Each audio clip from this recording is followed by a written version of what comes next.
அனைவருக்கும் வணக்கம். அகத்தவம் ஆண்டின் ஒவ்வொரு நாளும் பிப்ரவரி 10 ஜேம்ஸ் ஆலன் அவர்கள் என்ன பகிர்ந்துள்ளார் என்பதனை முதலில் தமிழ் மொழியில் காண்போம். தமிழ் மொழியில் ஒரு சொல்லில் கூற வேண்டும் என்றால் இசைவு என்று கூறலாம். பிப்ரவரி 10 ஒரு சொல்லில் கூற வேண்டும் என்றால் இசைவு என்று கூறலாம். நீங்கள் உண்மையாகவே உண்மையை தேடினால் அதன் செயற்கரிய செயற்கரிய செயலின் தேவையான முயற்சிகளை செய்ய நீங்கள் தயாராக இருப்பீர்கள். தொடக்கத்தில் சிந்தனை செயலற்ற வணக்கத்திலிருந்து வேறுபடுத்தப்பட வேண்டும். இதில் கனவு மற்றும் நடைமுறைக்கு மாறான எதுவும் இல்லை. இது தேடல் மற்றும் இணங்காத சிந்தனையின் செயல்முறையாகும். இது எளிமையான மற்றும் உரையற்ற உண்மையை தவிர வேறு எதையும் இருக்க ஒத்துக்கொள்ளாது.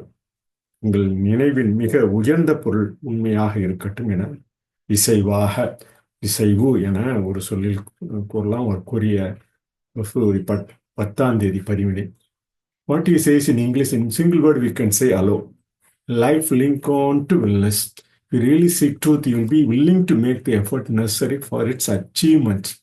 At the outset, meditation must be distinguished from idle reverie. There is nothing dreamy and impractical about it.